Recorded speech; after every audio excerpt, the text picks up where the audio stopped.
Bonjour, je vais vous présenter la section YouTube Drive, stocker ses grains vidéo sur le cloud. Donc en fait, quand on fait de la formation à distance, on a une possibilité, c'est de télécharger, d'uploader ses fichiers, ses productions, ses grains pédagogiques sur la plateforme, quelle qu'elle soit.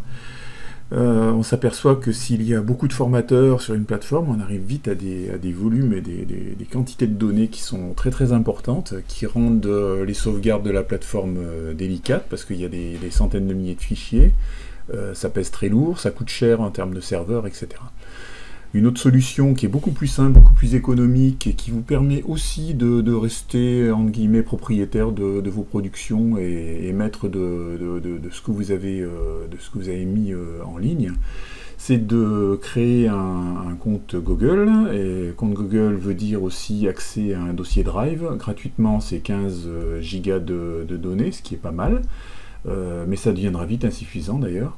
Et puis ensuite, Google a acheté YouTube, et donc vous avez aussi, si vous avez un compte Google, un compte YouTube.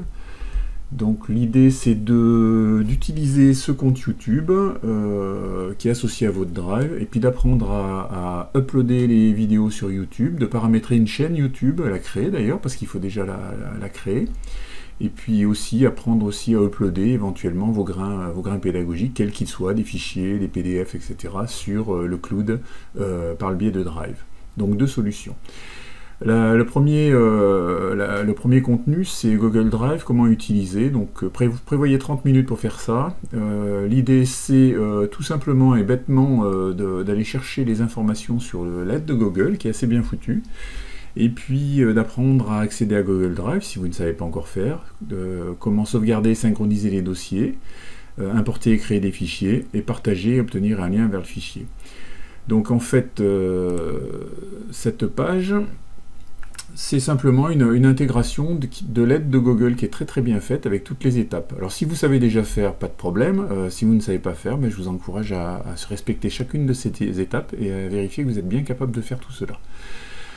La deuxième étape ensuite, ce sera donc le chapitre comment se créer sa chaîne YouTube de A à Z. Alors là par contre, j'ai trouvé un super tuto fait par un YouTuber qui donne tous les conseils pour créer de manière très très convenable une chaîne YouTube, avec les conseils et méthodologies sur les stratégies erreurs à pas faire, la création de playlists, le paramétrage de la chaîne, les mots-clés, l'URL avancée, et donc les stratégies de référencement, la publication des vidéos, privé, public, paramétrage et mise en liste. Donc ça, si vous ne l'avez pas fait, c'est l'occasion de créer votre chaîne. Alors c'est un tuto qui dure 11 minutes, il vous faudra faire pause régulièrement pour arriver à vous-même réaliser les étapes dans une autre fenêtre. Mais prévoyez, si vous êtes dégourdi, de bonnes heures pour mettre en place votre chaîne YouTube. De toute façon, c'est une bonne idée, parce qu'avoir une chaîne YouTube, ça sert toujours, et en tant que formateur FOAD, ça vous permettra de stocker vos vidéos, de les partager éventuellement avec la plateforme, de les intégrer dans la plateforme avec le code d'intégration, mais ça on le verra plus tard, et donc de gérer une grande quantité de vidéos et de production vidéo.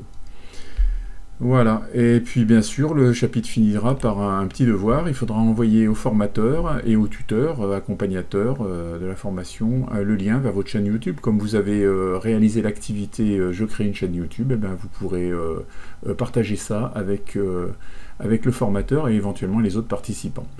En tant que formateur, c'est très intéressant de pouvoir s'abonner à la chaîne YouTube du stagiaire. Voilà, bonne activité, prévoyez quelques heures quand même pour faire tout ça, et puis validation de la compétence, création et paramétrage de chaîne YouTube, parce que si vous savez faire ça, vous savez uploader des fichiers sur Drive.